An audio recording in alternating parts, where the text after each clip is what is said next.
மக்களவையின் மிக மூத்த உறுப்பினர், நாடாளுமன்றம் தொடங்கும் முன்னரே பாஜகவுக்கு டஃப் கொடுத்தவர், காங்கிரசின் சபாநாயகர் வேட்பாளர்.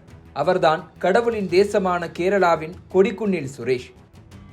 1962 கேரளாவின் கொடிக்குன்னில் கிராமத்தில் பிறந்த சுரேஷ் சொந்த ஊரின் அடையாளமாகவே இன்றும் கொடிக்குன்னில் சுரேஷ் என்று அழைக்கப்படுகிறார்.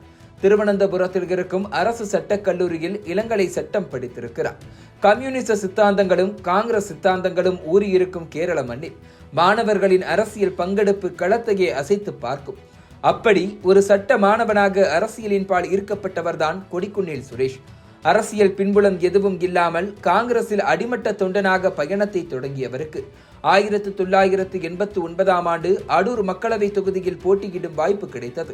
இதில் 21,000 வாக்கு வித்தியாசத்தில் வெற்றி பெற்று கட்சி தன் மீது வைத்திருந்த நம்பிக்கையை காப்பாற்றினார். தொடர்ந்து வந்த 1991, 1996 மக்களவை தேர்தல்களிலும் அடூர் மக்களவை தொகுதியில் போட்டியிட்டு வென்று காட்டினார் கொடிக்குன்னில் சுரேஷ்.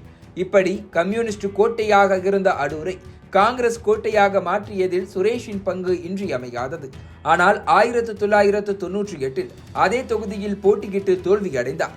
தொடர்ந்து வந்த 1999 தேர்தலில் அதே தொகுதியில் மீண்டும் போட்டியிட்டு வென்று காட்டினார். 2004 மீண்டும் தோல்வியடைந்தவருக்கு 2009 நடந்த மக்களவை தேர்தல் சவாலாக மாறியது. 2008 தொகுதி மறுசீரமைப்புக்கு பின்னர் சுரேஷின் ஆஸ்தான தொகுதியான அடூர் தொகுதி நீக்கப்பட்டது.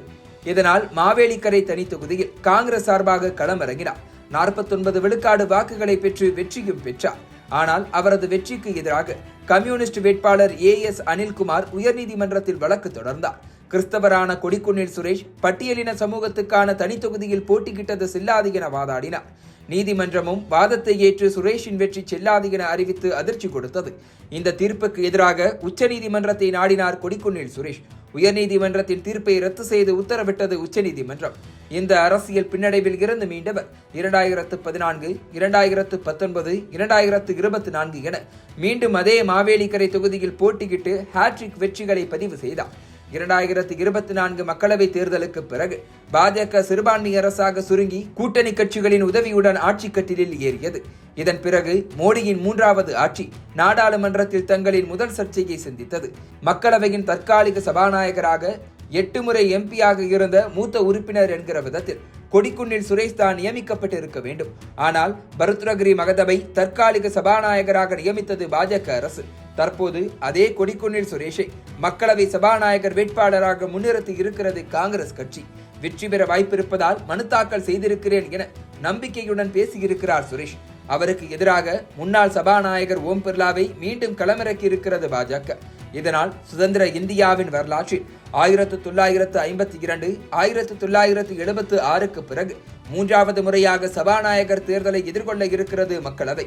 இந்த தேர்தலில் வென்று கொடிக்குன்னில் சுரேஷ் வரலாறு படைத்த சபாநாயகர் ஆவாரா என்பதை பொறுத்திருந்து பார்க்கலாம்.